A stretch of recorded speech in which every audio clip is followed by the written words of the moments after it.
So here I am in real life and live, and very happy to be here. I know our regular listeners get tired of me saying this, but we just live in exciting times. I mean, maybe it's because I'm getting older. I'm not sure. With all the technology and the way the world is today, it's becoming one world, and at the same time, it's becoming a more scary world in a lot of ways. So it's the information age, and that's what we are on this show. We are information for you, the automobile buyer, driver, how to maintain your car, how to get the best lease price, the best purchase price, how to get the best car. And the reason there's a place for us in this information world, it almost sounds primitive talking about cars today, but the reason there's a place for us is because there's millions and millions of cars all over the world. And there are millions and millions of older cars. And this acceleration, a hyper acceleration in artificial intelligence and all the other sort of things, it's only happened the past few years. So you're driving, I guess you could call it an old-fashioned form of transportation, and you like to know about it. I maybe 20 years from now, there'll be absolutely no need for us to talk to you. Of course, I won't be here to talk to you in 20 years, but it's going to be like a roller coaster ride. And we're here for a lot of our regular car owners. And I'm not trying to put you down. I mean, most of us are regular car owners. You're driving combustion engines or maybe a hybrid, but you're not driving probably, some of you are, electric vehicles. And very, very few of you are driving autonomous electric vehicles. Of course, this is where what do you call it, personal transportation business is going. It's going to personal autonomous electric vehicles. Thank you. It's fun to talk about those too, and we will talk about those just like we'll talk to ChatGPT. But a lot we have input from you that you'd like to hear about the basics of cars. Rick Kearney is sitting in the studio. He's the one that rushed in to save me when I was fumbling with my headphones because I didn't know the show had started. So anyway, Rick is a certified diagnostic technician.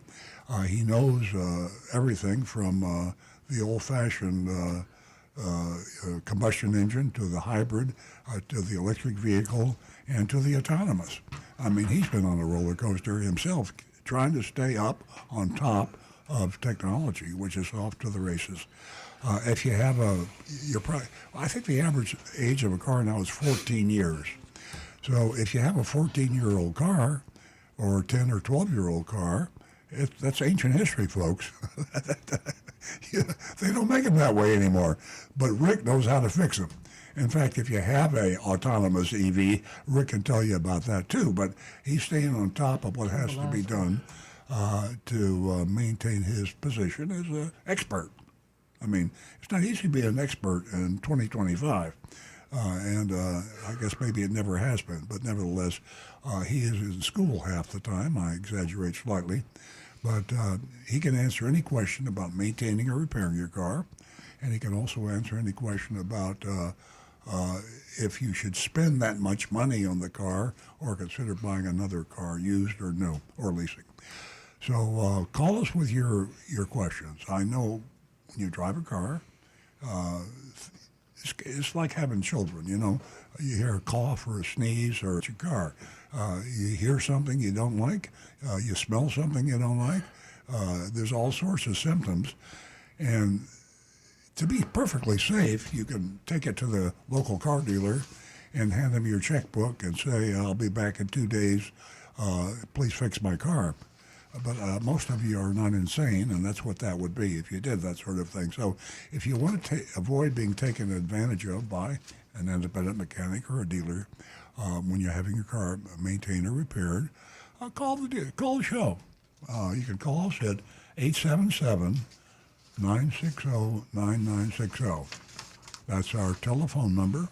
That's almost an old-fashioned phrase today, isn't it? Telephone number. Does anybody ask they say, what's your cell number? Anyway, 877 877-960-9960. Nancy Stewart, sitting across the table from me here in the studio. She's in charge of seeing that I quit yakking, and we try to answer your question. So when the phone, we have a phone call, and Nancy just gave me the sign. Yeah, good morning, everyone, and welcome. Ladies, $50 for the first two new lady callers. We have Howard on the line. We'll go straight to the phones. Good morning, Howard. Yo, Howard. Hi, how are you doing? We're doing Good morning well. to you all. Pleasure talking to you. I have two questions, one for Rick. I'm considering changing going from the Camry to a Corolla. I want to know how much cargo space will I lose in the trunk? From Camry to Corolla, you're going to lose about 20 to 30% almost. There's a pretty good size difference with the Camry and the Corolla for trunk space. Okay, so that probably lets me out. So I'll have to stick with the Camry. Another question. I used to see when I went for a hot drive, I would stop the car, and then the water would come out from the bottom, from the air conditioner. I don't see that anymore, but there's no smell or anything, so I wonder what's happening. Anymore, it seems like the ACs have gotten so efficient that the water, the condensation we used to get so much, a lot of it just drips out as you're going down the road, and you really don't see as much of it anymore.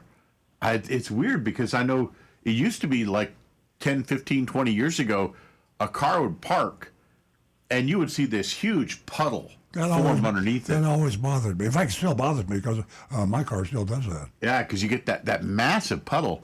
But it seems like they've redesigned the AC boxes in such a way now that they just don't hold that extra condensation. It's like the efficiency of the unit is so much better that they just don't seem to drip that condensate anymore. Yeah, well, I was trying to figure out that maybe there's something wrong, there's something blocked, but I have no smell. So I guess you just answered my question. Ah, cool. That's why you're an expert. Thank you very much. Thank you, Howard. Okay. Great hearing from you. Have a good one. I'll talk to you next Saturday. Thanks. Our number You here too. is 877-960-9960. Take advantage of that. You can give us a call. You can also reach us on our text number, which is 772-497-6530. And don't forget your anonymous feedback.com. Later on in the show, I'm going to talk about some exciting news about robotaxi and the availability of it in, so many places like San Francisco, Las Vegas, Houston, China, South Korea, all over the place. So there's an interesting story just recently that Earl and I saw last night, I believe, on the nightly news, and that was about the robotaxis and teenagers being more comfortable in a robotaxi than they would be with their parents or even themselves. And they were, I believe that was in Houston. Arizona, I think. That was in Arizona? Yeah. Yeah, so we'll talk about that later. We have our mystery shopping report coming up and so much more. Again, our number is 877-960-9960. And Nikki is a young lady that has communicated with me off the air and her dilemma that she has found herself in. And I have to tell you, she has really taken good care of herself. Knowledge is power, and she certainly has a lot of knowledge. And boy, I'll tell you what, she's been up, down, and all around from the very beginning. All she wanted to do was buy out her vehicle.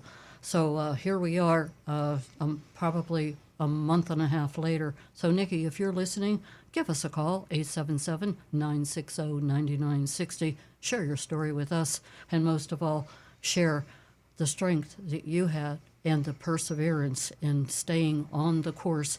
And you will be definitely an example for all the ladies that are listening this morning, and they do have a voice. And again, the number, 877-960-9960. We're going to go to Benny, who's holding, and he is calling us from... Who's he calling us from? I can't read it. Okay, Benny, good morning. Where are you calling from? I'm Benny from the Bronx. I'm calling from the Bronx. Ah, Welcome. New York City. Welcome, welcome. That's a borough in the Bronx. Yes, yes, yes. Yeah. Beautiful place, Benny. A friend of Beautiful. mine gave me your phone number. He said I can ask any question. Absolutely. We're ready for you. Okay, my question is, I'm a driver, a livery driver, and I need a hybrid. So I want to buy a hybrid, a Camry hybrid, or a Corolla hybrid. Which is better for me? What what do you transmit people or cargo, or you're like a Uber driver? Yeah, I don't work for Uber. I work for Lyft. Lyft, yeah, they're a great company. I would my view would be the Camry because of space, and you probably know what your average load is when you with Lyft when you carry somebody. But if you're carrying several people, a Camry is just a much better type of vehicle. Less a Corolla can get a little cramped if you have 3 people and you in the front. Okay, yeah, that's right. I think you're 100% right. Now, my question is, can I get a 2025 Camry without the hybrid? No, I don't think so. The 25 would be the last year I think that Camry is available as a normal internal combustion. For 26, I think they're going to be all hybrid. Oh, okay. I didn't know that. That's a good information. Well, I didn't know it either. I thought it was this year, but yeah, thanks, Rick. Yeah, it's worth waiting if you're thinking about it. But I would definitely. I don't think that in your position I would want to have anything but a hybrid. Oh, I didn't know that. I thought the 2025 were only hybrid, but now you say no hybrid. So okay, I understand. Might get a good deal too, because the last year of the model phasing it out, people are not buying. They're buying the hybrids mostly now if they can get it. So you might be able to get a really good price on the last of the non-hybrid Camrys. Okay. Now I have a house in Miami also in the Bronx. So I don't know where to buy the car, either in the Bronx or Miami. I have a question about that. You'd be better off to buy it up there. You're getting the cars the dealers are getting in New York now come directly from Toyota manufacturing. If you're in Miami, you're in one of the 5 southeastern states that has the distributor rights to an outfit called Jim Moran Enterprises, and he's had that for 30 years or more. So he pays a profit to Toyota when he buys the cars.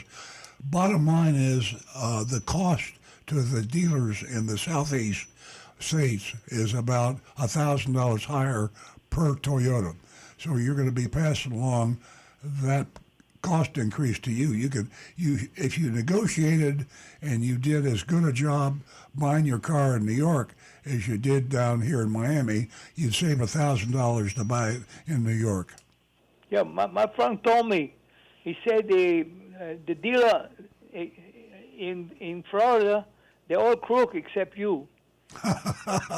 That's what. No, he told me that. That's why I'm calling you. Well, thank you. I am honest, but unfortunately I'm so honest. I'm telling you, don't buy the car from me, because the dealers, if you can negotiate the right price, I would. Do they have Costco in New York? I'm sure they must. Yes, of course. Are you a Costco member? Yes, I am. Okay. Say no more. What you do is you go online to Costco and you tell them the car you want to buy. If you're a Costco member, they give you a very good price, and you can take the price you get online with Costco, and you go into the Costco Toyota dealership, Costco member approved Toyota dealership. They'll tell you where it is or who it is, and they even give you the names of the salespeople that are schooled on the Costco program. And you'll go in there and you'll say, I want to talk to one of your Costco salespeople, and you have the name, so you'll know that, like, Joe Blow is the Costco approved member. So you ask for Joe Blow, and he'll come out and you'll say, let me see the price sheet. They'll give you the Costco price sheet, which is a substantially lower price with no junk fees. Well, if there are junk fees, they're included in the price. So you get the bottom line out the door price, which will be $1,000 or so better than what you'd have to pay if you weren't a Costco member. So that's where you go. And as I said, thanks for the compliment. I am an honest dealer. Sometimes I'm too honest because I just lost a sale because I told you the truth. But a lot of people heard me tell the truth, and I'll make up for telling you the truth by 2 or 3 more people that'll probably buy a car from me. No, Mr. Earl, I read your book. Oh, well, Confessions my of a English, I'm pretty good. Reading. I have a dictionary, but your book is very good. Thank you. Thank you very much. Confessions of a Recovering Car Dealer, and you can buy it on Amazon. And all the money I get from the book, I donate to Big Dog Ranch Rescue, which is the biggest no-kill shelter for dogs in the country. I bought your book on Amazon. That's the reason why I'm calling you. Thank you, Benny. Rick, Okay. you have a question? You guys are great. Listen, you guys are great, and thank you very much.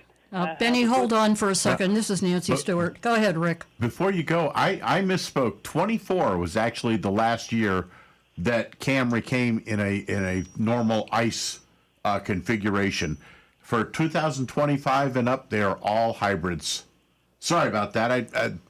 My mind was off on a. So, Rick, you're saying that the combustion engine has ended after 2024. Yeah, and now they are Now all it's hybrid. hybrids. Yep. The Camrys are all hybrid. Mr. Benny, Rick, I have a question for you. How much more money is the hybrid than the regular? More or less, can you figure out? They're 2,000, actually pretty 3,000? close to the same now. What? Well, if you're buying new, you're only going to find a hybrid anyways. But even if you found a used Camry, the regular Camry and the hybrid, even for 24, they're going to be about the same price. Hang on 1 second. Let me ask that. Yeah, let's check hang the on, coach. Benny. Hey, Coach, how much price difference is there between a new 2025 Camry hybrid and gasoline engine? I don't know. No idea. Hang on 1 second. Coach is thinking. He's thinking. Those little clicks you hear is Coach thinking about the answer. So he's a little slow this morning. Normally, he's a lot faster.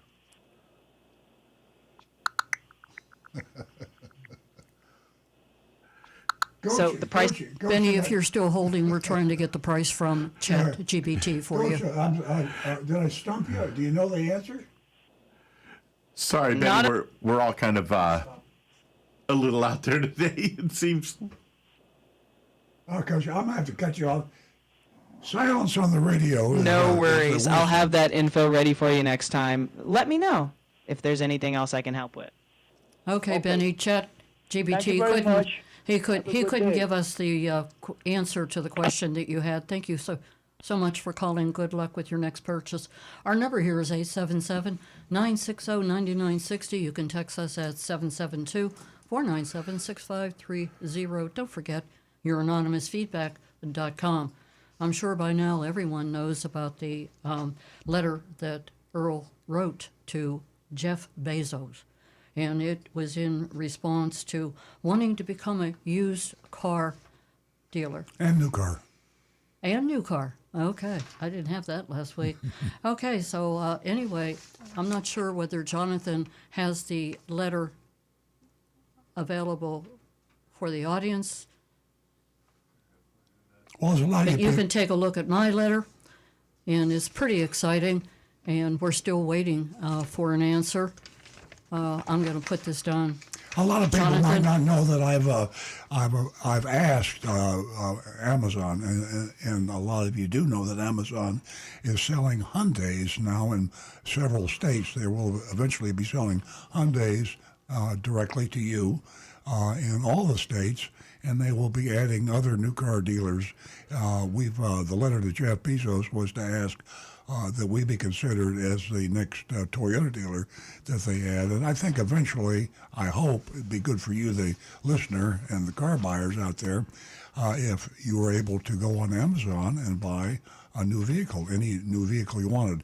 Right now, it's only in some states, and it's for only Hyundai and Genesis. Of course, that's a luxury version of a Hyundai. So if we get accepted, it would be quite a big thing, because if we did, all the Toyota dealers would also be accepted. Yeah, definitely. And you ask yourself why, how, all the questions that anyone would ask. Earl's commitment to transparency really aligns perfectly with Amazon's reputation, and I can't think of anyone else who could do a better job, if that's possible, because perfection has definitely been achieved by the recovering car dealer. So stand by. When we get the news, you'll get the news. Our number here is 877-960-9960. Text us at 772-497-6530. We're going to go to Barry, and he's calling us from Tampa. He's a regular caller. Good morning. How are you, Barry? Good, thanks. Good morning, everybody. My question today is about the data that my car collects. When I bought my 25 Toyota Camry in March, it came with a capability called Drive Pulse.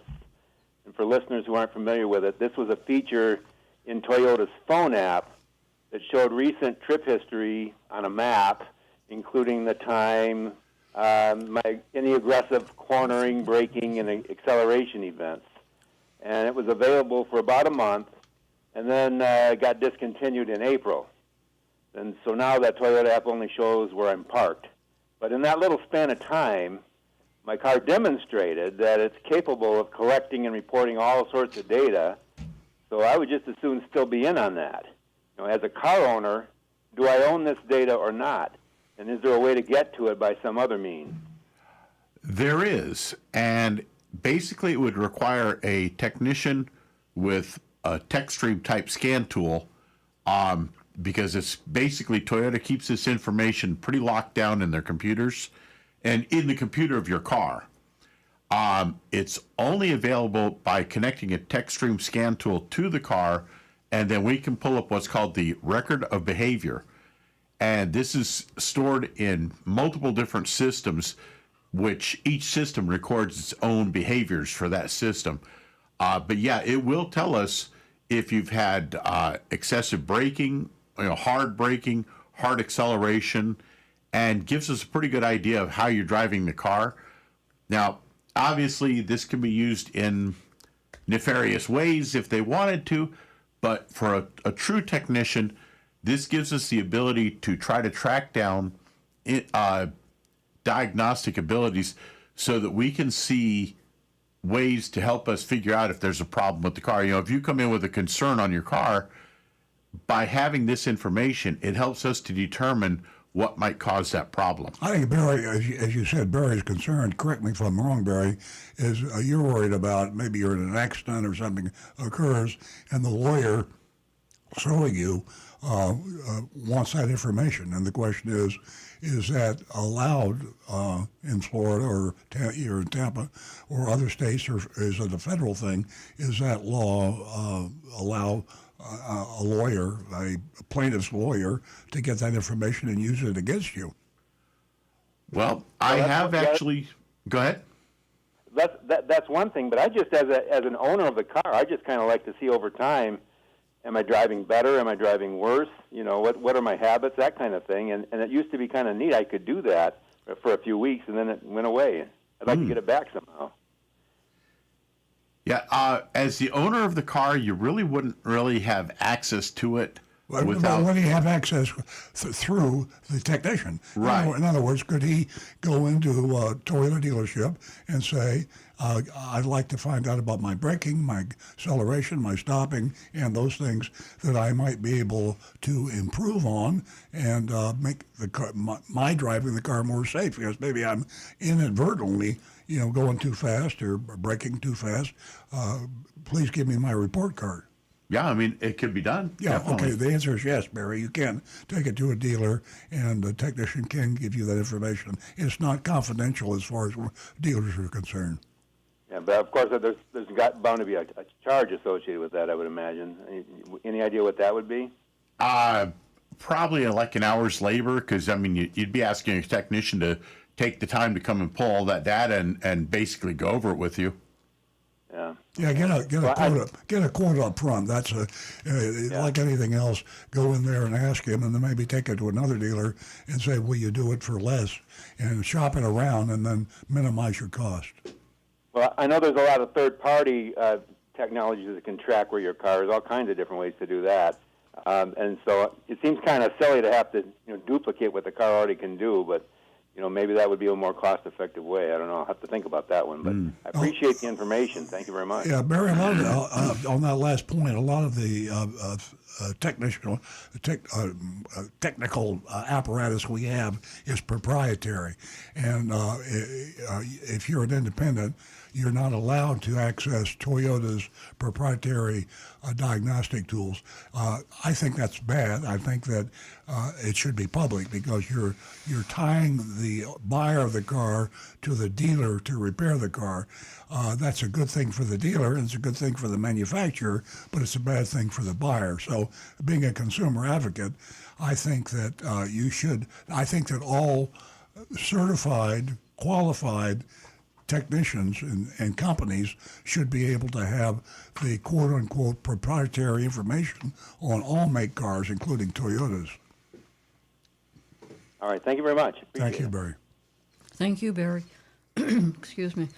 Ladies, $50 for the first two new lady callers. Give us a call toll free at 877-960-9960. We're going to go straight to Jake, who's calling us from Boca. Good morning, Jake. Hi, good morning, guys. Good morning. So I got another thingy on my screen on my BMW 330i 2019. It's showing that I need to bring it in for oil service. So I stopped going to the dealer because, $190 is a little too much for some lousy synthetic oil and a filter. Yeah. So I brought it into one of those Jiffy Lube places. Mm-hmm. And they did it for $100 plus taxes, and everything is fine. So I just looked at when I brought it in last year. It was June 19th, and I only put 3,800 miles on the car. Do I really need to get another oil change now? Generally in Florida, it's especially in our environment, it's recommended once a year or every 10,000 miles on synthetic oil for most manufacturers. Some have different levels that they recommend, but having an oil change at least once a year is actually a pretty good thing because of the humidity that we get, the water vapor that gets into that engine. It will contaminate the oil. So it's generally thought that about once a year is a good idea. Oh, okay. I'll go ahead and do it. It's not a whole lot of money, and I really haven't had to dish out any cash for anything that's breaking. So I'll go ahead and do it. Thank you, guys. Sure thing. Right. You're Thank welcome, you. Jake. Thanks for calling. Okay, we're going to go to Dick. Are you still there, Dick? Hello? Good morning, Dick. Good morning, Nancy. Good morning. Good morning, Nancy, Earl, and Rick. Hi. I have a question, please, for Rick. By the way, for $100, I'd rather go to the dealer than go to whoever else. I know who you want to, but anyway, that's just my opinion. And I never met a dealer like Earl Stewart before. They're so honest up there. They're very straight up. And that's in reference to the other gentleman. Well, thank you Anyway. very much. Thank you. I have a question for Rick, please. Rick, when I got my 24 Corolla Hybrid, which we love, there was no spare tire. I'm funny about spare tires. I think they have the pump in there. And what would be if let's say I bought a spare tire from a Nissan, and it was a 5-lug 55R16, would that automatically fit on the Corolla? I don't think so. It's going to depend on the measurements for where the lugs are placed and the center hub of the wheel itself, where it mounts on the hub of the car. I would have to check into that, but I don't think Nissans are going to naturally match up with a Toyota wheel. My recommendation really is I would simply go to like any local automobile shop or even a dealership and ask them to find you a simple steel wheel from LKQ. And LKQ is a nationwide company. It's called Like, Kind, and Quality. And what they do is they sell parts from basically junk cars. It's recycled parts, but they can get you a rim, and then you can buy an inexpensive tire and have it put on there. And it won't cost very much to do that, and you'll have that available spare tire. But make sure that they get one that properly fits your car. Okay, one last question, please, Rick. Sure. That 91H, it's 20515 or 16, and then it says 91H. Does that signify something that it's on the tires, on the Dunlop tire on the Right. car? Yeah, the 91H part is basically giving you the speed and tread wear ratings on the tire as for how long it's going to last and what speed that tire is safe to drive at. And for most passenger cars, pretty much any rating on the tire is going to handle up to like 105, 110 miles an hour, and you're never ever going to need to go that quick anyways. But the higher rated tires, like Z rated, are meant to handle those really high speed cars, and those really the only place in the U.S. that you're actually going to be able to do that would be like Montana or Texas. You get a nice long open stretch of highway where nobody's around, but even then, technically, folks, it's still illegal. Yeah. No, that wouldn't come into play with me. I stick at the 55. Jake, I just checked on ChatGPT, and if you want to find out if your wheel and tire will fit with another model car, you can go to tire-size.com, T-I-R-E, no, there's no dash, just tire size, TIRESIZE.com, and that compares the tire sizes for wheels. There's also wheel size. Use wheel size. That's WHEEL-size.com, and you enter your vehicle's year, make, and model, and it shows OEM wheel tire specs, bolt patterns, offsets, etc. And then you use the compare feature to check cross compatibility. So it's great for checking aftermarket fit and donor wheels. Again, that is go to wheel size, WHEEL-size.com. Okay. That sounds terrific. I really appreciate it, and thank you very much. You're We very welcome. appreciate you, Dick. Give Thanks us a a lot. call again. Thank you. Have a great weekend. Our number here is 877-960-9960. I do have to say that it's not a surprise to me that we've had so many calls this morning asking for Rick's opinion on so much.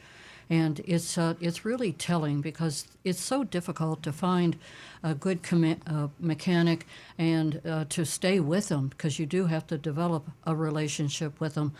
But in a 2024 survey, 33% of Americans rated honesty and ethical standards of auto mechanics as high or very high. This reflects improvement from 24% during the 2000s, indicating a growing trust in this profession.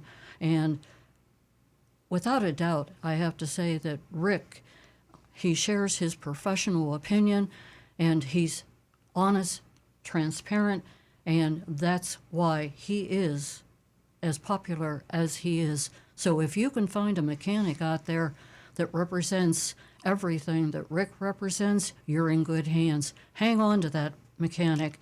Develop a relationship with them, especially in today's, craziness, I'll call it. Okay, we're going to go to Frank, who is a regular caller from Jupiter Farms. Good morning, Frank.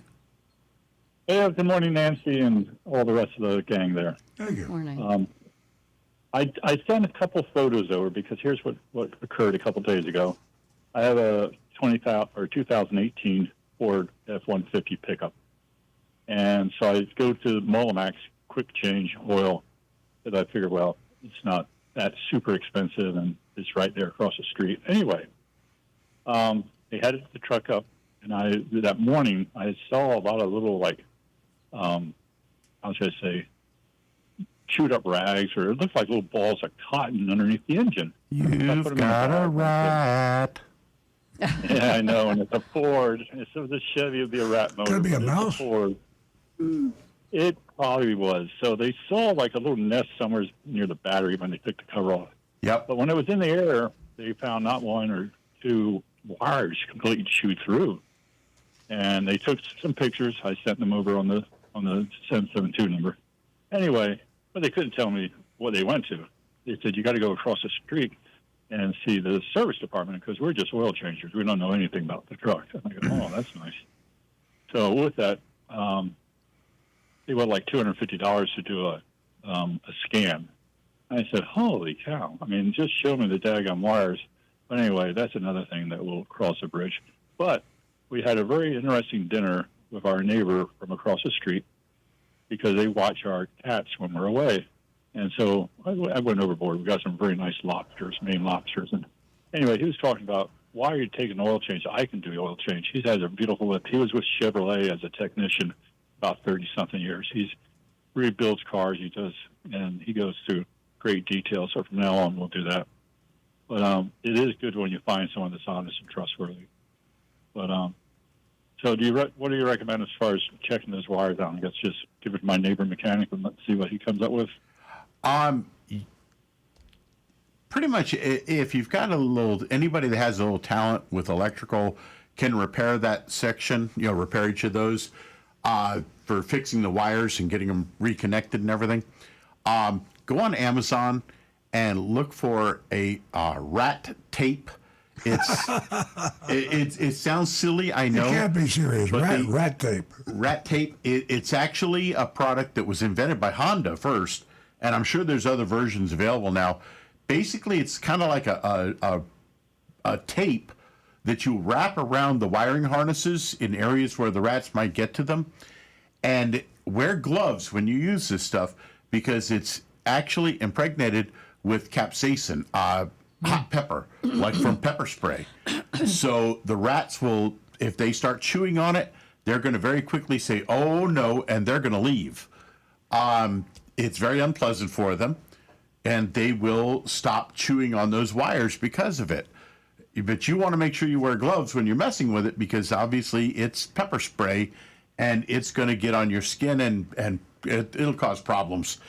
But yeah, this stuff is actually designed to prevent rodents from chewing on the wiring of your vehicle.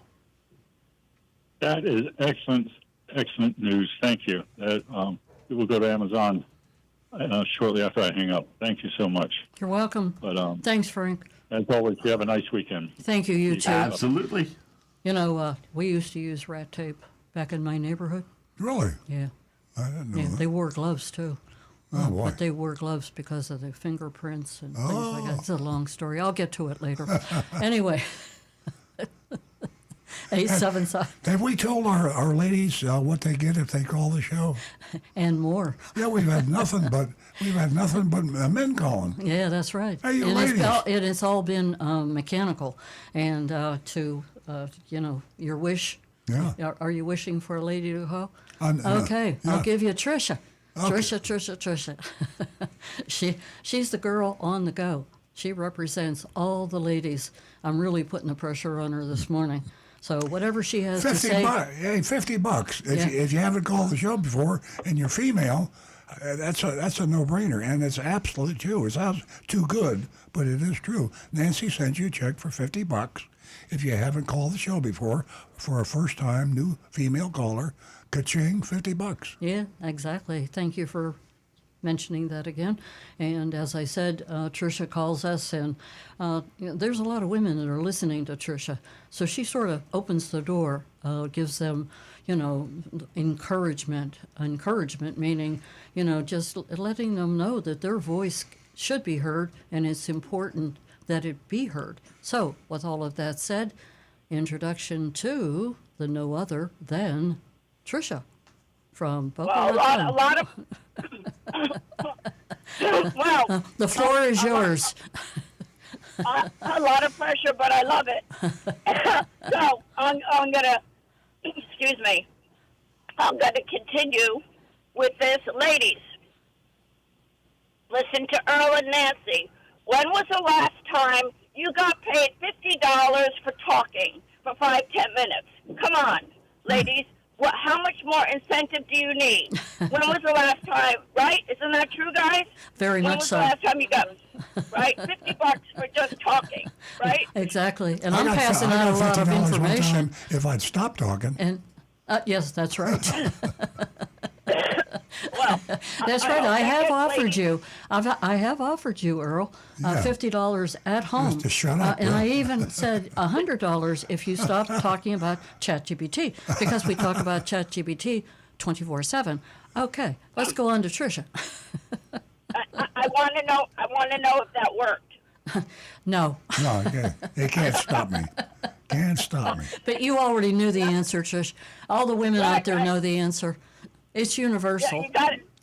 Maybe you got to offer him more. You know.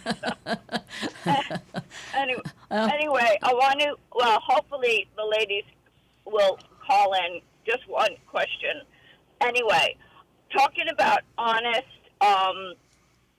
repair people, and I want to give a shout out to an alignment guy, because I went to get tires. I found out maybe my alignment was off due to uneven pressure.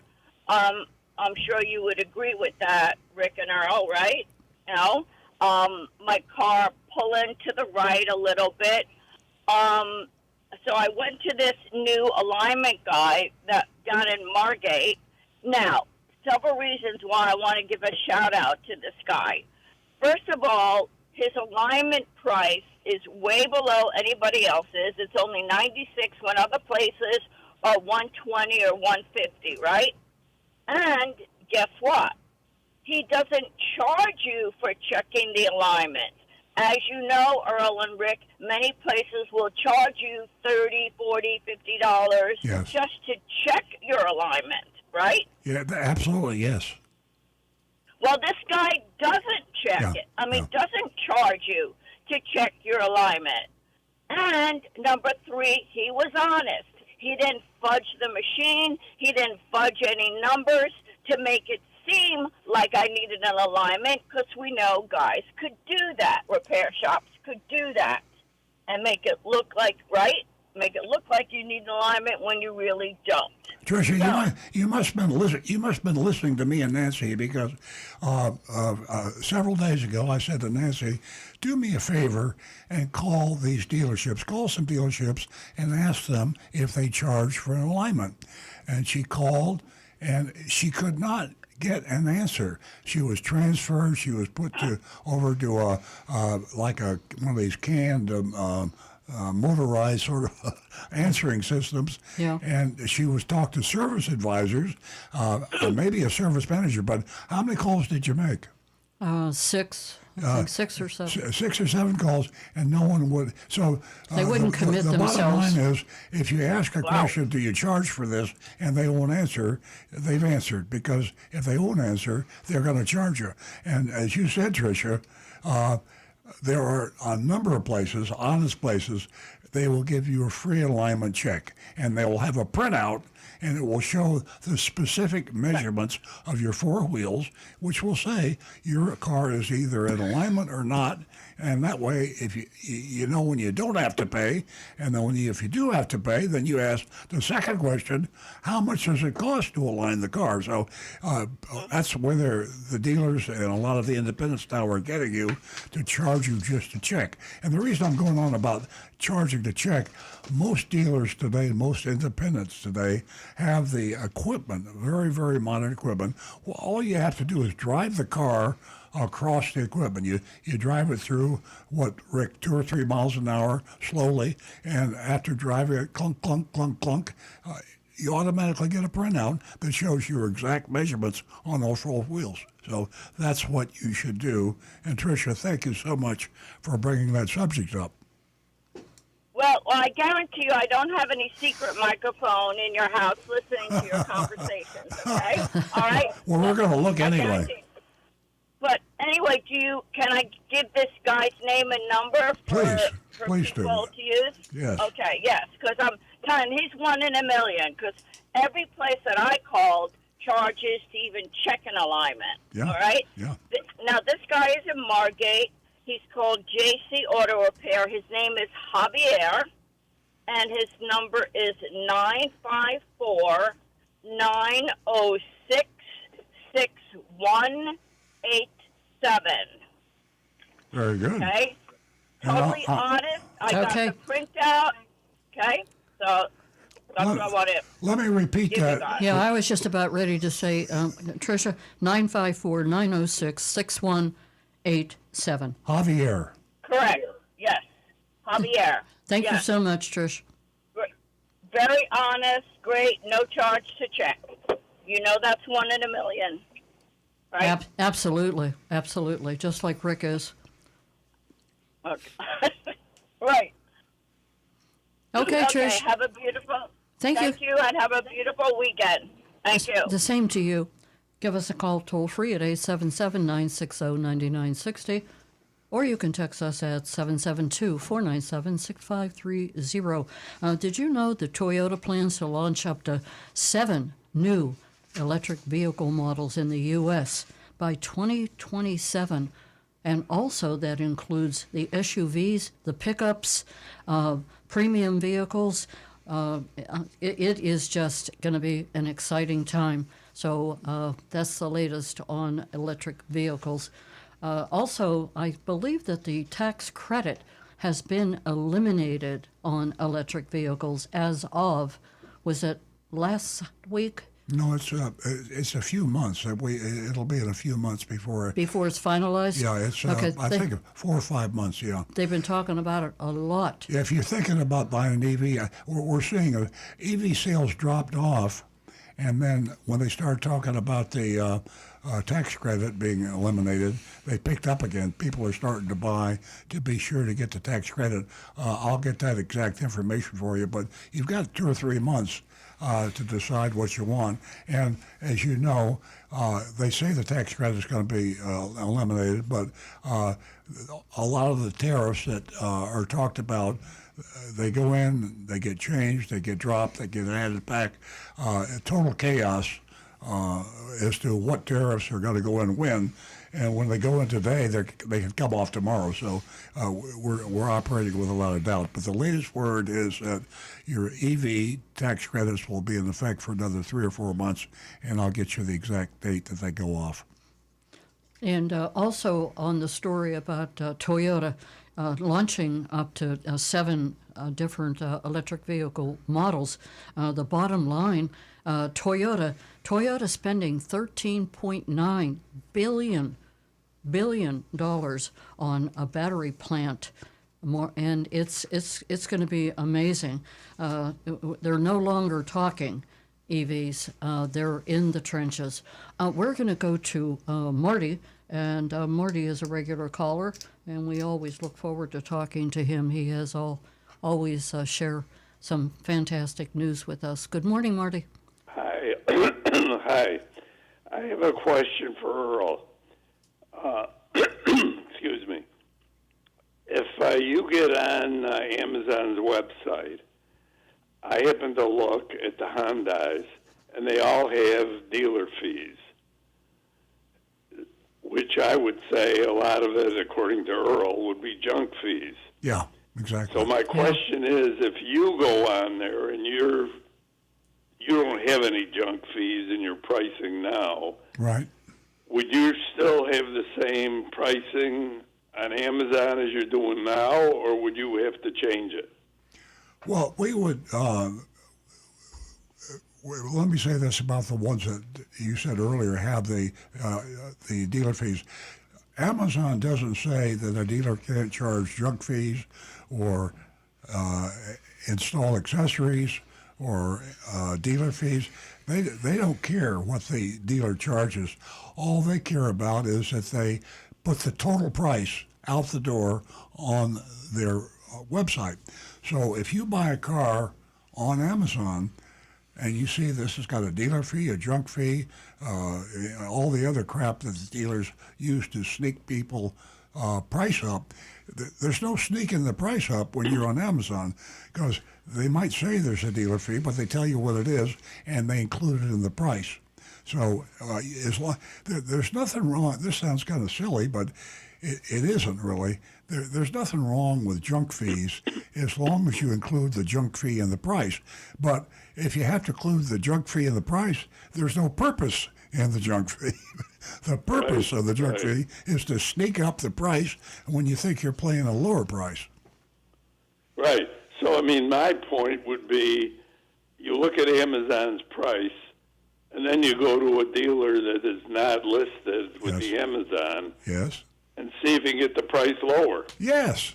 Bingo. That's called the free marketplace. And a lot of these people that are being critical about this they talk about fixed pricing and everybody's going to pay the same price.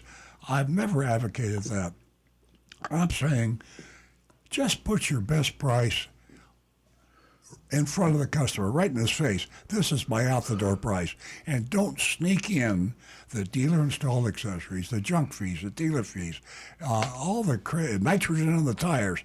Don't surprise me after I've come all the way into your store to buy a car and find out there's $2,000 more than what I thought it was. If you want to brag about your nitrogen in the tires and your junk fees and your dealer fees, brag about them, but include them in the price. That way I can take that price and I go to 6 other dealerships and say beat it and beat it with the out-the-door price. That's what all other manufacturers, not all of them, but most of them do. If you want to buy an Apple Watch, if you want to buy something at Target, if you want to buy something at Walmart, if you want to buy something at Costco, you get the out-the-door price. But you don't have to buy the car. You take that price and you shop it all over the place. And that's competition. And that's the way competition is the consumer's best friend. Okay. Well, that's just logical to me. Yeah. I originally didn't think they're going to have all this other junk stuff in, but they do. Yeah. Yeah. But like you say, they're noting it in their price. Yeah. So it'll go away because when the reason they still have it in their price is because it's only on Amazon that they give the total. When you go to a non-Amazon Hyundai dealer, they're going to have the junk fees, the dealer fees, the nitrogen in the tires and all that other crap. They're going to have that hidden until you get into the business office, the F&I office. You think you bought the car, but you haven't. And you say, oh, come in here, we need to do the paperwork. Well, the paperwork is going to cost you $2,000 on top of what you thought you were paying for the car. That's the way all dealers operate today, virtually all dealers operate today. So Amazon is a breath of fresh air. It's the only place in the world that you can get an out-the-door price on a Hyundai. And hopefully all manufacturers will join up with Amazon. And if Toyota joins up, I'm asking in my letter to Jeff Bezos, let me be the first one. I think if Amazon would let me be the first Toyota dealer, I think that every Toyota dealer, certainly it would start in Florida, but my competition would really be screwed because I would have my lowest price on the Amazon, and people trust Amazon. So what would the local Toyota dealers that I compete against do? They have to cut their price, and they're praying to God I don't get approved by Amazon. So that's I'm having a little fun with this, but I still want to get approved, and it'll be actually a bad thing for me because what happens now is I give them my out-the-door price, and then they go to another competitor and they trick them into thinking they have a lower price. and they don't even know they are paying more because they go to the business office and they sign a bunch of paperwork, and when they come home and they come out of the ether, they say, "Oh God, this cost me $3,000 more than I thought." Right, right. All right, well, let's put it this way. Once you get on Amazon, the other few Toyota dealers in West Palm Beach are not going to be happy. Well, they won't be happy, but they're either going to have to join or go out of business because Right. you can't fight Amazon. I mean, let's face it, that's the 800-pound gorilla. Amazon is the place to go, and almost everybody in the world checks Amazon's price before they buy anything. Yeah. Hey, Marty, Well, they're good. tell me this. How many dealers do you think are happy with Earl? Let's forget I'd say about none. today. Yeah, Let's go I'd say back none. 30 years. Okay, we don't have enough time. The That's list why I is too drive a long. bulletproof car. All I can tell you is if you want a Hyundai, first check Amazon and then go to Napleton. Yeah. And then you'll see that obviously Amazon is going to be cheaper. Exactly. Yikes. Yeah, I'll tell you what. Pay attention. That's all I can say to the listeners out there, to everybody. And Marty is a living example. Marty- Educated consumer. He has knowledge and he shares it with us. But ladies and gentlemen, pay attention. Marty, you might not have been listening earlier, but you would have really enjoyed it because you call up and get on me all the time about ChatGPT. So when the show first started, ChatGPT had a stroke, or I'm not sure what happened to him, but we were trying to talk to him, and he couldn't answer a question, a basic, simple question. So ChatGPT, just like everybody else, has a bad day, and he's having a bad day on our show right now. Marty, That's can why you I stand talked in? to- It's all good. We all have That's those why- days. I'm that's always why here to I help thought out so. whenever you need. So just let me know if there's anything else on your mind. Oh, boy. That's why I like to talk to Rick.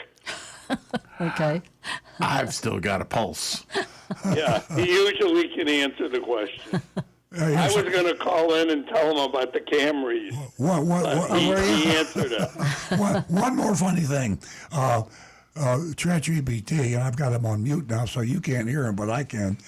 He heard me talking about him, and he said he was sorry. We all have bad days, so he's apologized to you. I just want you to hear that. Okay. All right. Have a good weekend. Thanks, Marty. We'll talk to you again. 877-960-9960. And our text number is 772-497-6530. We have a mystery shopping report that we're going to get to just about 9:30, and it comes from Agent Lightning from Tennessee. It is an interesting mystery shopping report, so stay tuned for that. We're going to stay with the phones, and we'll talk to Ken, who is calling us from, I believe he's calling us from Michigan. Hi, Ken Asher. Wanted to thank Earl and crew for that consumers report that I got from you for that subscription. Oh, you're welcome. That's a wonderful magazine. Last week I emailed you information about dealers charging for key fobs, where they would only give you one key fob with your car, and it was on the U.S. Sun, an article, and so some dealers have thousands of key fobs that they've kept because they only give people one key fob. Then they charge them an extra up to $1,000 for a spare key fob.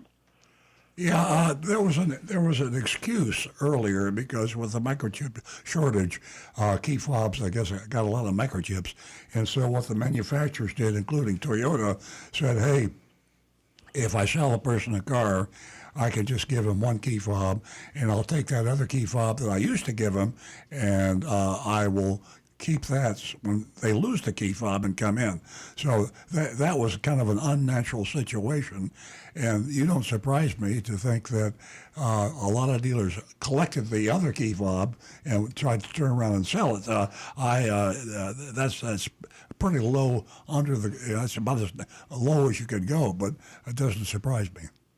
You want to hear a little interesting note? Okay. Sure. Most key fobs for about the past 5 years, now I know this for a fact with Toyota, once they are programmed to a car, you cannot program them to another car. The key fob itself is locked only to that one car. However, there is equipment that can be purchased that you can actually basically blank its memory so the key fob can then be reused. However, that's rather expensive and hard to come by.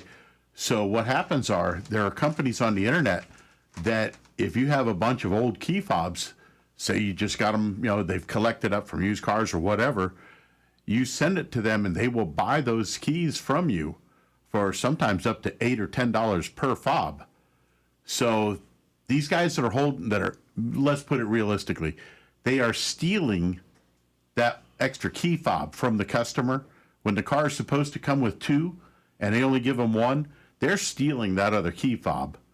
And a lot of them, people are just taking them and they're selling them on the internet.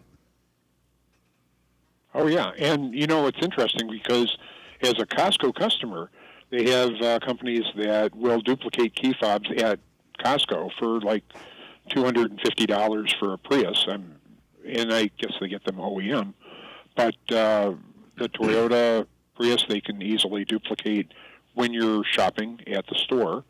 And that can save you the necessity of having to go to a dealer if you lost a fob. Exactly. Had another comment about how to save money for your Toyota or any car customers, and that is because there is a $500 discount for college graduates through Toyota. You can get a college degree, and with that college degree, you can get this $500 savings. Yeah. Now, the thing that's interesting is if you are over, in some cases, 60 years old, and it depends on where you are, you can enroll, in some cases, for free. You'll get college courses. So I enrolled in our local community college, took the automotive classes, and it's like having 8 Rick Kearneys as your instructors, and replaced all my brakes. I had enough credits from a bachelor's degree. All you have to do is get 15 credit hours, and then you can get another associate's degree.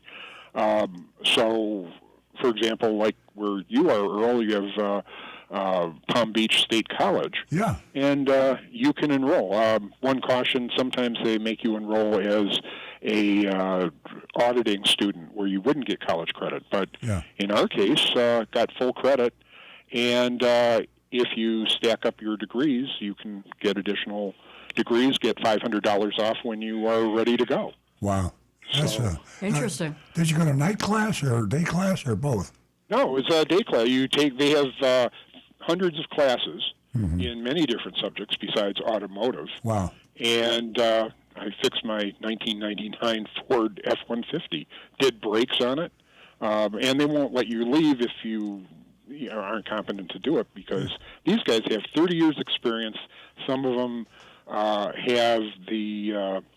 some of them were doing the insurance claims for the manufacturers, so they know the business. And then you also have full access to multiple databases of how to fix cars.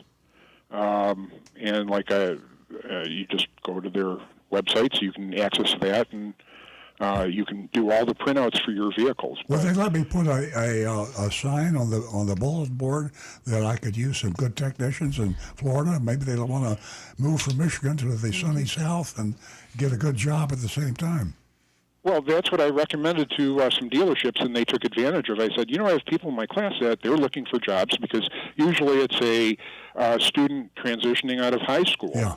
And they want to become a mechanic, and so they want to learn the ins and outs. And it's a complete 2-year program where you could do transmissions, you can do brakes, but it's worth everybody, especially if you get it free, to become a college student as an emeritus student above age whatever in the state, 50, 60.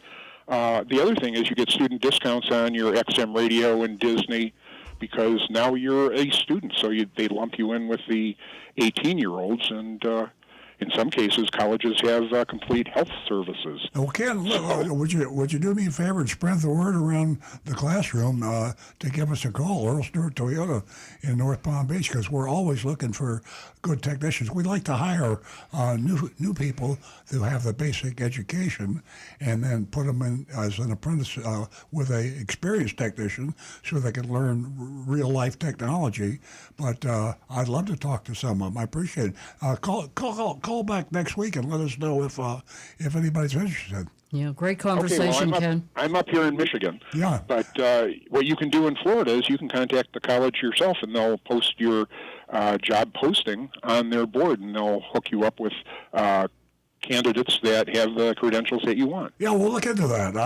They're hard. It's hard to hire those down here, and the way you describe it in Michigan, it sounds. If there are a lot of people move from Michigan into Florida. I'm not putting Michigan down, but Florida is a popular state, especially South Florida. So mention it if you can, and let me know what they say. Okay. Thanks, Ken. Thanks, Ken. Great call. Sure. Yeah, great information. Have a great weekend. We look forward to talking to you again. What are your thoughts, Rick, on all of that? Having good training like that is important, yes. However, with Toyota, what we do is when we bring in a new technician, usually starting them as a oil change or a loop tech, those that show the proper attitude and aptitude, we will put them in Toyota training classes. And Toyota has got fantastic training classes set up. One program is called the TACT program, the TAC program, and they wind up going 3 days a week, once a month, to a special training course, and then they're, come back to the shop and work, and we try to load them up with that kind of work. So they actually learn on the job, plus going to training classes, and we encourage they get their ASE certifications. And we will take young techs and turn them into masters. Yeah, it takes some time, but we will do it. It's a win-win situation. I think Absolutely. hands-on really reinforces everything. Correct? Absolutely. Yeah.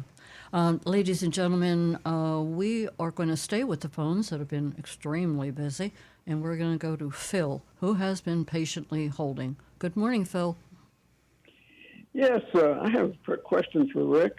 Okay. I'm thinking about getting a Prius plug-in, the Prius Prime, but I'm concerned about the extra weight that's probably on that battery, on that car.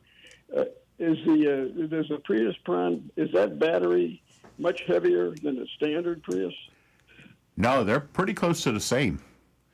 Really? Yep.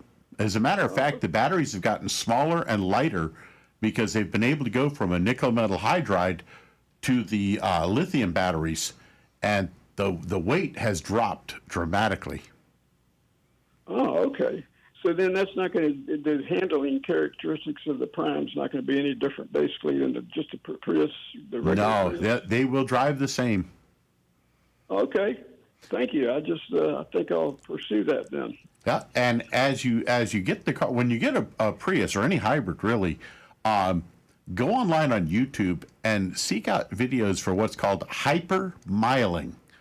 There are people that this especially became true when Prius first hit the shores, came over here from Japan, and people started learning how to drive them in, I want to say fanatically absurd ways that they would increase the fuel economy on these cars by the way they drove them. And you don't have to go to those extremes, but you'll learn some tricks on how to handle that vehicle that will make your fuel economy shoot way up. Oh, okay. I'll do that. That's interesting. All righty. Well, and they're available now. They're there for a while. You couldn't even see what a Prius Prime looked like. But Oh, yeah. Your dealership had about 3 on the lot the other day. Yeah, yeah. So that's good. I'll check that out. Appreciate it. Absolutely. Appreciate it. Thanks a lot. Thanks a thank lot, you. Phil. Thanks for being part of the show. John from Palm City, sorry I couldn't get to your call. Give us a call next week. We so appreciate you every week. we are now going to shut the lines down, and we're going to go to Rick, who, well, he's got his hands full this morning. Stu will not be able to make it.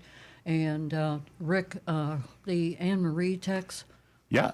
First, I have a comment from Tom Steckel who says, "Tell Earl congratulations on Amelia Stewart. Just curious if the hospital charged a pre-delivery service fee and doc fee for the birth certificate." Well, that's my youngest son's second daughter, and it gives me an opportunity to make a confession. I spelled her name wrong, and I want to apologize to Emilia. I called her Amelia.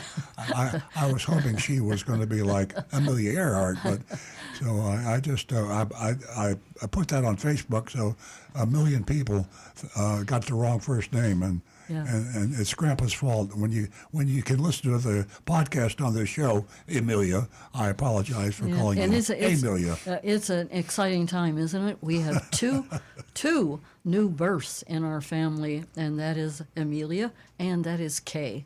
That is, well, amazing. Well, congratulations. Thank you. That's awesome. And it's amazing that, not to be, well, the truth be told, people our age, Earl 84, me 82, they're not alive to see great grandchildren, and we're so fortunate.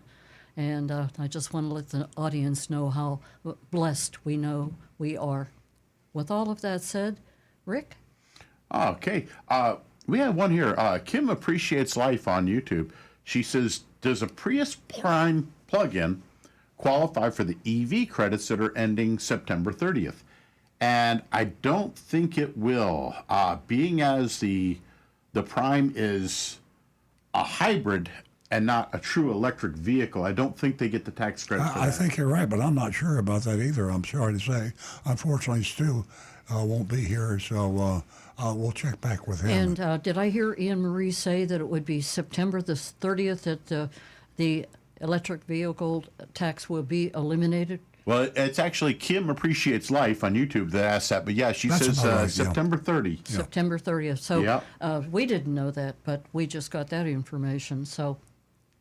And for Anne Marie, 2 quick points here. First one, she says she checked on the difference in price between a hybrid Camry and a regular Camry, and they're usually about $2,000 to $3,000 difference in price for a normal ICE engine Camry or a hybrid, depending on the year of the car. Yeah, sounds about right.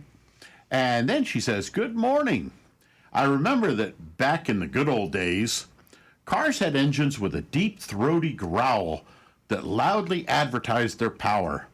Nowadays, engines are quiet with a soft purr that whispers that they are powerful and efficient. Perhaps modern combustion engines are too quiet in that you may not realize that they're running. Number one, what happens if you try to start a car by turning the key but the engine's already running?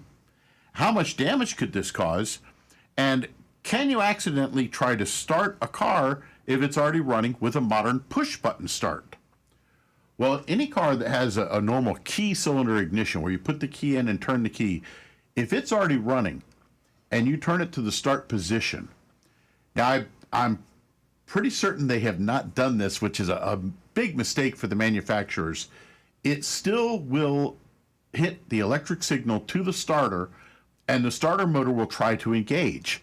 And the damage that can be caused by this is the gear on the starter motor can be damaged, but also the big ring gear that's on the back of the engine, in between the engine and transmission, can be damaged. And if it does damage those enough, well, you got to replace not only the starter, but that ring gear.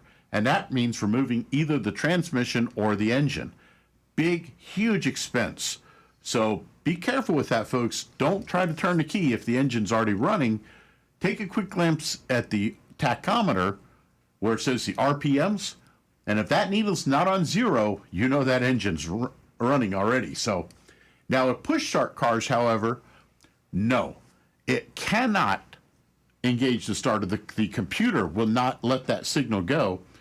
But on most push start cars, if you push that button and hold it, it'll shut the engine off after about 3 seconds of holding that button in.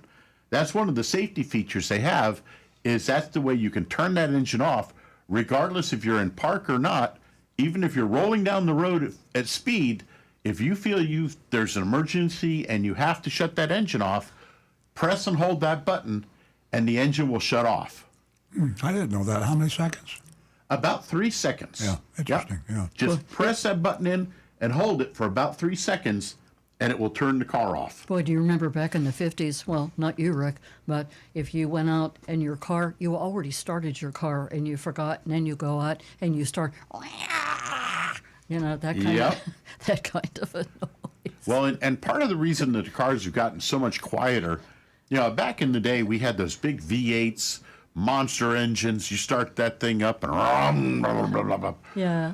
Cars nowadays, they are all much smaller engines, much more efficient, but they've still got a lot of the power that those V8s had, and they obviously burn a lot less gasoline. They use a lot less oil, and the cars are simply much better quality. I mean, back then, back in the 50s and 60s, 100,000 miles on a car was like the end of its life. Now, 100,000 miles, it's just getting broken in for most of the cars. So, yeah, they're quieter, they're smaller, they're more compact, but they get the job done a lot better. Absolutely. You remember your comment to the earlier caller, Rick, about hypermiling? And Yep. I checked that with a chat, and it blows my mind. I can't believe this. The 2024 Prius LE,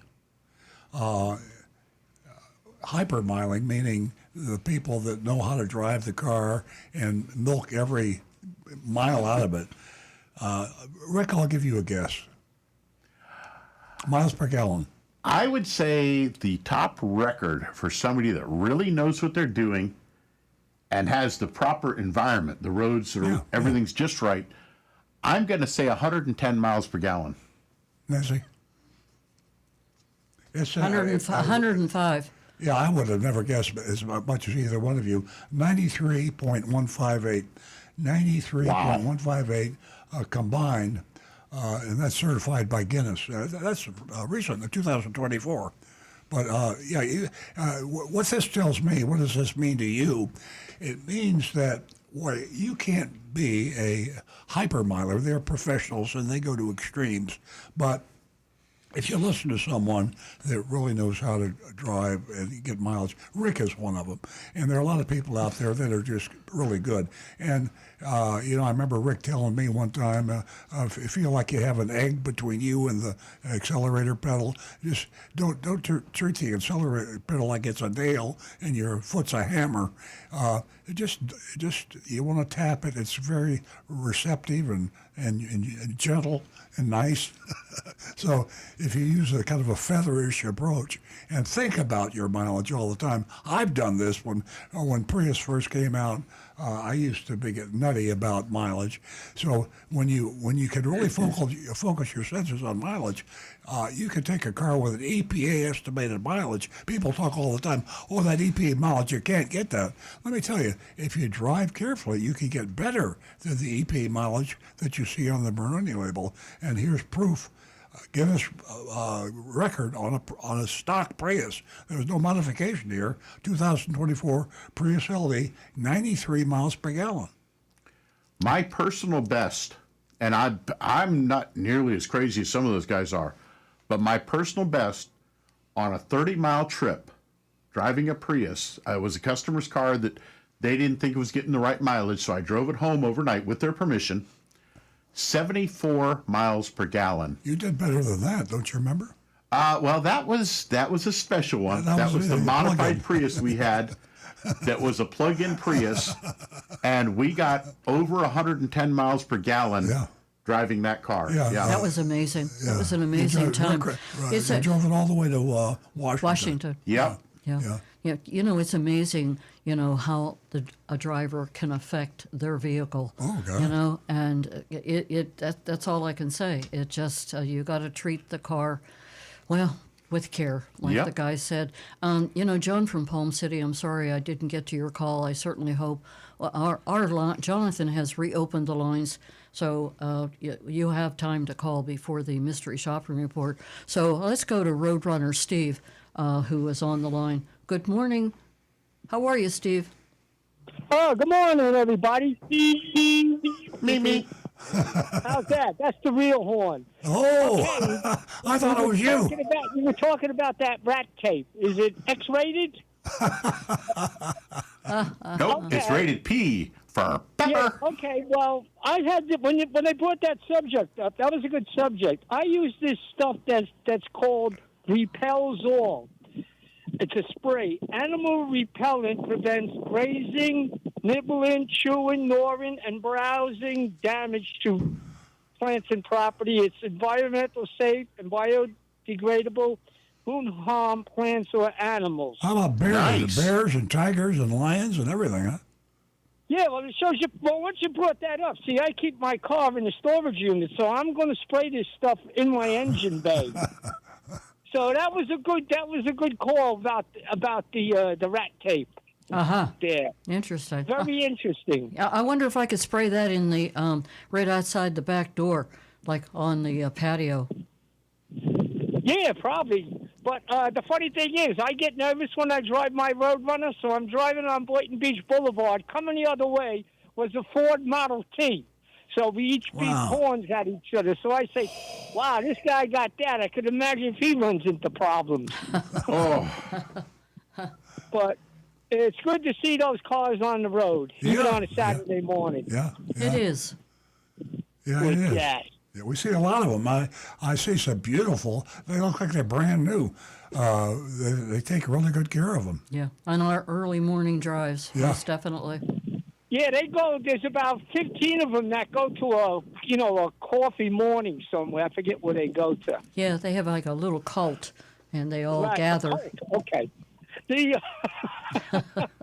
I just wanted to, let everybody know about that Repels All instead of the tape where you gotta, tape everything up, wear gloves and all that stuff like that. But that was very good conversation about that.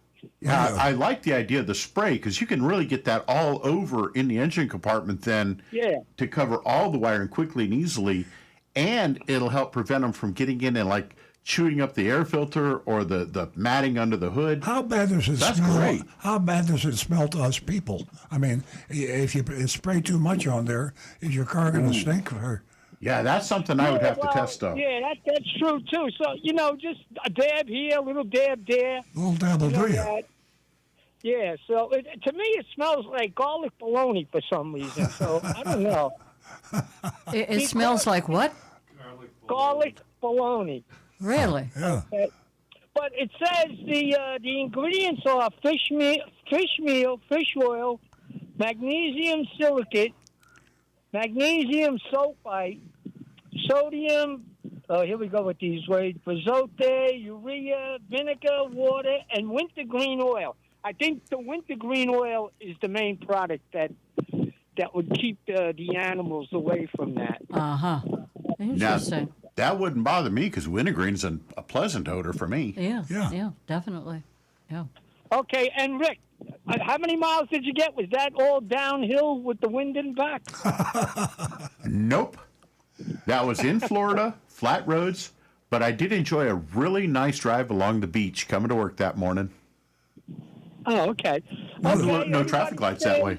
Everybody stay safe and well. We'll all talk next week. Thanks, Dan. The show's not the show without you calling. I appreciate Yeah, it. absolutely. And now I know we about. gotta work on that greeting meat sometime in the future. Yeah. Yeah, we'll meet for a garlic bologna sandwich. No. If you do, it got to be on an onion roll. Just so it's really I good. knew you would say that. Hey, Steve. Do you ever purchase Spam? Yeah, I like it fried, but I like it fried burnt. I like when it's crispy. Oh, yeah, definitely. Right there. Very tasty. Hey, thank you for calling. You do make the show very colorful. Thank you, everybody. Stay safe and well. Have a great weekend. You too. Okay, the phone lines are shut down officially. They've been down for 20 minutes. No, Jonathan, he turned the phones back on, and because we had John from Palm City calling, and we couldn't get to his call because there were so many, so we lost him. So I wanted him to call back. So Jonathan was kind enough to extend the phone lines. Did he call so back? he opened. No, he did not. That's because nobody knew we turned them back on. Anyway, time is of the essence. Let's move on. Your anonymous feedback. Earl, do you have anything for us? Anonymous feedback. I don't have any anonymous feedback. Okay, Stu usually takes care of that. Let me check what here. about you, Rick? Well, I got a couple of comments here. South Florida two-step. Now, he keyed in on the idea of trying to start a car that's already running with the ignition key. And he says the camera crank sensor will not allow double start events. That's true on some cars, but on a lot of others, that starter circuit is simply a straight-on circuit. So when you turn the key, there are some cars that it'll let it try to do a double start. But definitely not a good idea even to test that, because you can cause some real bad damage very quickly. So it's something to be careful of. Great news. Paul texted in. He says, it'd be nice if the show focused more on car buying. Now, well, I understand your thoughts there, Paul, but it's we kind of go where the callers take us.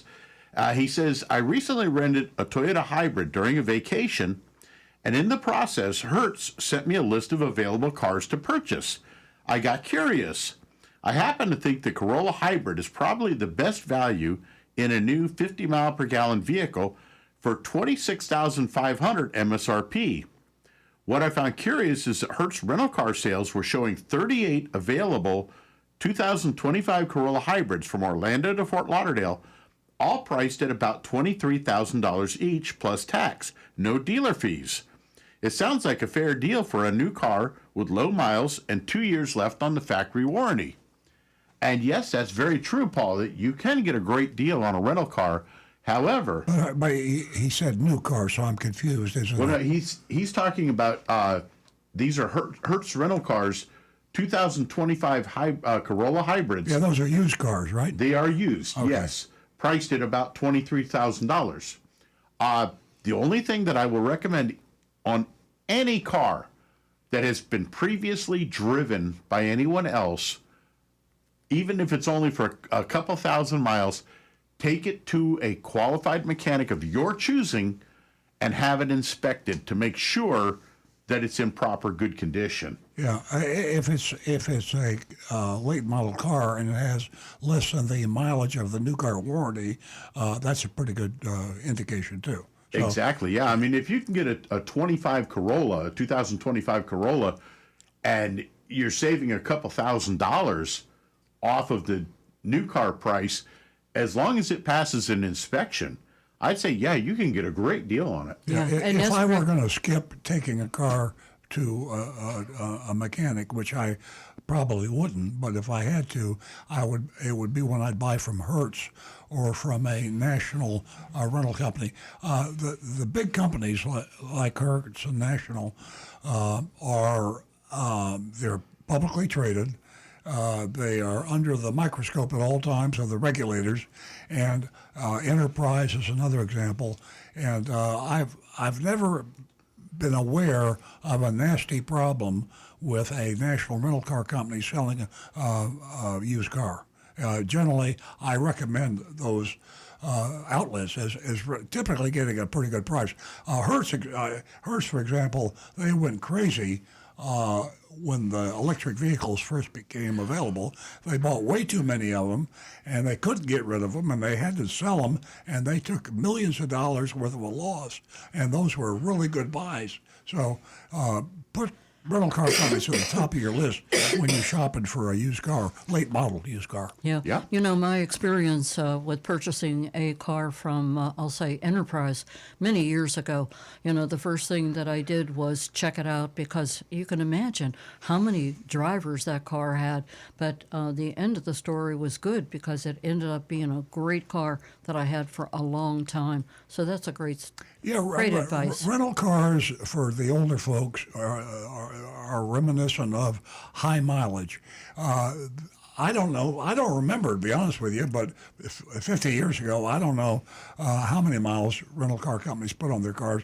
I think they typically kept cars longer. Today's rental cars cycle their cars typically either yearly or bi-yearly, or, I mean, you don't see old cars for sale on Enterprise or National or Hertz. You see later model cars with lower mileages. The rental car companies of today don't put 100,000 miles on a car. They don't put that many miles on a car, and they turn them over and sell them. And as I say, it's generally a safe place to buy a used car. Great information. We have about 3 minutes until the mystery shopping report. What do we want to cover, guys? Well, we are pretty caught up on the texts and on YouTube here. I've got. This is something interesting in automotive news that is like a why didn't anybody think of else? Think of this category. The manufacturers today are struggling. You got Nissan about ready to go broke. You got Stellantis about ready to go broke, and you got a lot of other ones out there that are teetering. We know that 5 years from now, 75% of the makes and models that are for sale today won't be around anymore. There's going to be a massacre of manufacturers. The people who can survive are going to be able to have to build. I'm sorry, but you hit the time limit. New car, and also to build one that has a reasonable amount of mileage on it, and so on. ChatGPT has told you you exceeded your time. Just having a mental breakdown now.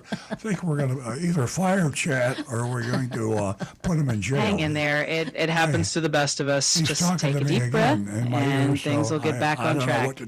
If there's anything I can do to help lighten the load, just really say the word. Talking to you on the phone now. I got this idiot Chat talking to me in the phone right now, and we're going to say we may just dismiss him. And so the truth is out. Yeah. Now I forgot what I was talking about. What was I? You were talking about the article that we were reading in the automotive news this morning about the massacre of dealerships, and pick it up. Yeah. Well, I have no idea which article that was, but here we are. I was looking at automotive news. Toyota has installed something called a flex line in their manufacturing plants, and I was going to back into that from the fact that all the other manufacturers are shutting down plants. Hyundai's going broke, Stellantis is going broke, and a bunch of others will go broke. And one of the reasons for that is that their preparation and their lack of awareness of what should they build? Should I build hybrids? Should I build combustion engine cars? Should I build all electric vehicles? Should I build autonomous? Do I build a combination? And all those different technologies require, it has up until recently, a different plan. So Ford just gave up, I think, and a lot of others have just thrown in the towel. They're trying to merge with another company. So in this auto manufacturing world massacre going on, here comes Toyota. Guess what? They can build now, and they're doing it right now in a U.S. plant. They're building electric vehicles and combustion engine vehicles on the same assembly line. And Rick? Interesting. Yeah. Okay, folks. We just don't have any time left. We'll have to eliminate the mystery shopping report. Okay. Would you like to go to it? The mystery shopping report is from our, Agent Lightning, who does a fabulous job week in, week out, and she was in Tennessee. And if you want to vote on the mystery shopping report, 772-497-6530. Now back to Earl. Yeah, we normally ask ChatGPT to vote, but he's having a nervous breakdown right now, and we'll give it a try later on and see what I think happens. you should give him a second chance. Maybe. I'm thinking about it. Yeah. Okay. Our mystery shopping report, as Nancy just said, is in Murfreesboro, Hyundai in Tennessee. And to tell you where that is, it's about 30 miles southwest of Nashville. So Murfreesboro is just a little bitty place. Is in central Tennessee. And when we shop these places, typically they seem to do a better job, treat the customers better, with a little bit more honesty than the big city stores like in South Florida, which I call the Sodom and Gomorrah of car dealerships. I'll be speaking in the first person as if I were Agent Lightning going into a Tennessee dealership for a Hyundai dealership. I arrived mid-morning and was greeted by a salesman named Muhammad. He welcomed me and asked if there was anything he could help me with today. I replied, I'd like more information on that new Palisade XRT out front. It was a new 2025 XRT, full-wheel drive. MSRP was $45,705. That's pretty low MSRP for a vehicle today. Monroney label, here's a star, was right in place, and there was no addendum. So that's two positive things about this dealership, small town dealership. He pointed to confirm he was getting, the salesman pointed to confirm he was getting the right keys, and I mentioned, I saw you're advertising 0% financing. Mohammed responded, I don't think that applies to the Palisades, but I'll check with my sales manager. When I read that, I said, that doesn't sound right. Mohammed started the vehicle, but due to how it was parked, I couldn't get it out, or he couldn't get it out, and so we just didn't go on a test drive on this vehicle. He then asked, are you military? We offer a discount. Now, this is one of the subterfuges that car dealers all over do. I'm a little disappointed to see that even at a small town dealership that typically are a little nicer, but they offer, they advertise a price, but they tie it to a discount that's difficult to get. Now, you ask, why is it difficult to get a military discount? And that is because less than 0.5% of car buyers have been in the military. So, I mean, it sounds good because we think military, there's a lot of people in the military. Well, there are not a lot of car buyers. I mean, as a percentage of the U.S. population, adult U.S. population. 0.5%. 0.5%, yeah. So they're advertising a big discount, but you gotta be 0.5% to get it. So that's not good. But all the dealers do that, by the way. Yes. I inquired, as speaking in the first person, I'm the mystery shopper now. I inquired, do you have Costco pricing? Muhammad confirmed, yes, that'll work. I'm getting nervous again. We then headed back inside to his desk where he entered my details into the system and excused himself to speak with his sales manager. He returned a few minutes later, looking very surprised, holding a sheet of paper. Muhammad explained, we've never offered 0% financing on Palisades before. Again, that sounded fuzzy, but I proceed. As of 7:30 this morning, we do. And handed me the sheet. So right there, I stopped reading this when I was home this morning before I came into the radio show. This discount, on this particular Palisade, did go into effect just now. So it explained why Muhammad was not aware of it and why the sales manager just noticed it at 7:30 in the morning. So he handed me the sheet. So that's all legitimate. So my concerns were not justified. We're back now talking about Costco pricing. And I asked him to reconfirm it. I said, is this the Costco pricing?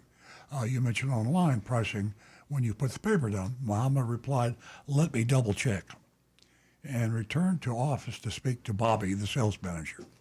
A few minutes later, Muhammad and Bobby returned with a new price, clarifying this is the Costco pricing. Okay, now it's confusing but honest so far, I think. And Hyundai also comes with a lifetime warranty, unlimited time and mileage. And of course, that's so old. A warranty isn't a warranty isn't a warranty. There are all kinds of warranties. You have BS warranties, you have complete warranties, you have bumper-to-bumper warranties, which aren't really bumper-to-bumper. I mean, when you say, yes, this car has a warranty, the warranty might be on the radio and nothing else. And they find it acceptable to say this car has a warranty. So, again, you need to get the magnifying glass out and read any warranty they tell you have. So there we are. Unlimited time and miles. For what? You need to find that out. Okay, the top line was MSRP, $45,705. They discounted it, $1,435, and added back a $797 dock fee, and that's a junk fee. We see no other junk right there. The real discount was only about $600. Now that's not a good discount. The bottom line was $48,081. I question if this is really Costco pricing, and of course, the shopper, I didn't ask to see the Costco pricing sheet. If they were really a Costco approved member, I could have found out online, or I could have asked to see the Costco pricing sheet, which has got the out-the-door price on every model car they sell. Mohammed Aprai added enthusiastically, they probably won't last long with this 0% financing. That may or may not be true. When I saw the email at 7:30 this morning, I could hardly believe my eyes.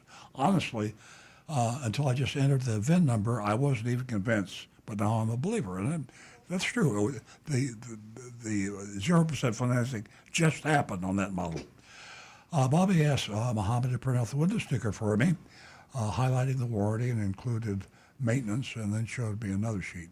Mohammed concluded, thanks for coming in today. Just let us know when you decide. No pressure, but these will likely be flying off the lot. Standard buff comment there. I said they probably will be. I thank them for an easy experience and left. So there you have it. We grade on the curve, as you regular listeners know. We don't give out very many A's at all. We try not to give out very many F's. And we try to look at relatively. If this dealership is relatively doing a good job, then a B grade would be really good. If this dealer is worse than the average dealer, then you want to give them a D. Don't go to an F without a whole lot of thought, or go to an A without a whole lot of thought, because there's just very, very few of them. And we try to keep the dealer list that we have on Earl Stewart on Cars.com. On EarlOnCars.com, online, you can go there and you can see our recommended list with a score, with their grades on the mystery shopping reports. And you can also listen to the mystery shopping reports online. So we'll go around now, and you can fax in. I don't say fax. That shows you how old I am. You can email in. You can text in. I can't email. That won't be fast enough. You can text in your vote. And you can do that at 772-497-6530. We really need you to vote. Yeah. Okay. Rick, what do you have? Oh, YouTube.com. This is not a good show for me. We're on YouTube.com/Earl on Cars. We're on Facebook.com/Earl on Cars. And there's a lot of stuff going on that I should have mentioned that earlier, but I didn't. I'm sorry. All righty. Well, I've got Florida Two-Step says, this one is tough. 0% is suspicious. Dock fee is garbage. The price discount is, B, I guess. A lot better than average. Okay. Bob from Maryland says, B, minus junk fee and faking a Costco deal. But that's still not too bad. Joseph Kelleher says, C+. Grade would be higher without the high dock fee. Over here we've got, a whole bunch just jumped in on this side of the channel. Tim Gilliland says, a tepid C+. Andrew Plasinski says, A. Brian Sidlatko, it's a B for me. Mark H., C. 0% means nothing for cash buyers. No rebate for cash customers. Tom Steckel, B. Much better than any South Florida Hyundai dealer. A bit too much back and forth. Empower the salesman to improve the experience like JM Lexus. Quick side note, yeah, JM Lexus, they've got an A on our list, and they've earned it. That's one heck of a dealership down there. Thanks for Mark mentioning Smith, I'm giving the dealership a B. Johnny Z. Fradley, B. The 0% financing probably means less of a discount. Cram 1624 says D. No real discount, $600. Out the door, wait until you get into the box. And that is true, folks. In the box, they can sometimes get you. Let's see. We got Jonathan in Palm Coast says, first and foremost, if you want a vehicle at a great price, no need to go all the way to Tennessee. Earl Stewart Toyota is just down the road. We have to question whether they actually have the Costco pricing and veterans discount, but with the dock fee and straightforward selling, I'll give this small town dealership a B. And let's see if we got any others here. Yep, Frank, Jupiter Farms says, small town dealership is a refreshing positive change from South Florida dealerships. Grade B+. Myself personally, here we got another one. Doug Tesler says, Ella says B-. Meow. For me, I'm on a B+ level. I think they did pretty good. I like the way Muhammad and Bobby presented themselves, and the fact that they just kind of were friendly, the way it sounded to me, and they'll, a reasonably small dealer fee. Let me stop the dock you. Fee, yeah. So I think pretty good. Let me stop you right there. I dropped the ball again. I just checked, and Murfreesboro Hyundai in Tennessee is not an approved Costco dealer. So they lied. Okay. Yeah, their grade just dropped to a C for me. Okay. Yeah, that's not right. Okay. You have any other votes, Rick? No, that's got them all right now. Okay, I'll go ahead and give you my vote. And, I expected more from a small town dealership. I expected more. So with all of that said, and with the news that Earl just announced about Costco and them lying, and the dock fee, which, turns my stomach, I give them an F. Okay, I'm going to try to get a score from ChatGPT, a.k.a. Coach. Let's see if he's feeling better than he was earlier.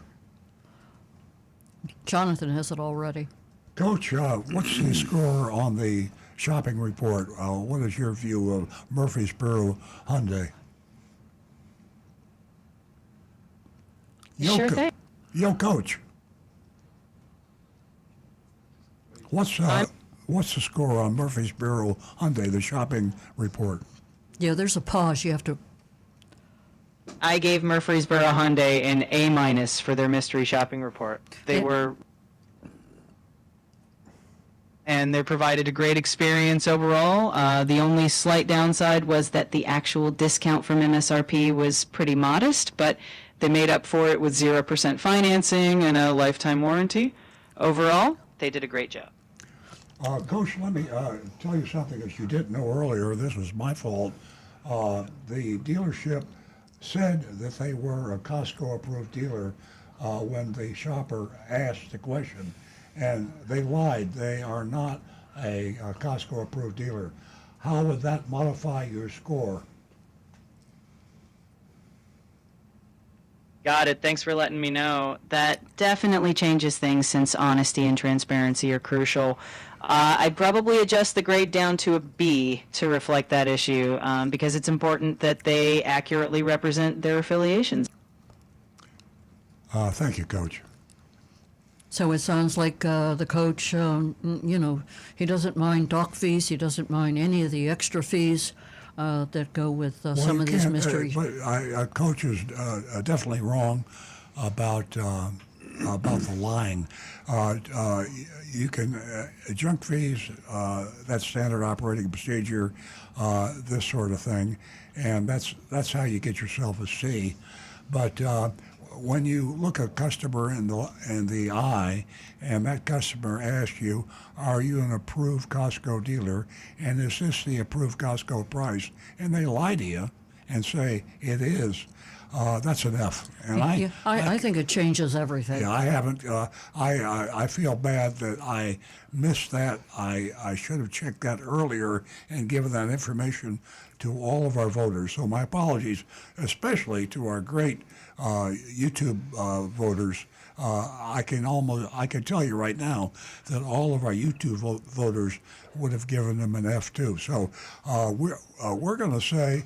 On our Mystery Shopper, do not buy a car. You voted, right? I'm voting now with an F. Oh, you're going to vote no. I'm Okay. voting with an F, and we will put them on the list. F. If you're buying a car from a Hyundai, buy it from any place other than Murfreesboro Hyundai in Tennessee, because they're liars. Yeah, well, that makes me feel better that you did change your vote because, transparency is very important here, and leading, a potential customer astray from the get-go, for the, small-time dealer, this is what I'm talking about. You're referring to my vote in the car on the way to the dealership? On the way to the radio show? No, right here. Yeah. No, I never said there was a C. I said it's an F, and because I went on. Okay. Does Rick want to change his vote? He did. Jonathan, how much time do we have? He did. I'm dropping mine again. F. F. Okay. Yeah. Okay. I don't like liars at all, ever. Okay. And ladies and gentlemen, if anybody wants to text in changing their vote, whether it be a text, YouTube, do so. We have time. Yeah. And Rick will be my father watching. raised me with one simple principle. He didn't tell me honesty is the best policy. He said honesty is your only policy. Yeah. Absolutely. I learned that one. Because we still got some time here. There's an article that in Automotive News that Nancy and I were talking about on the way to the show.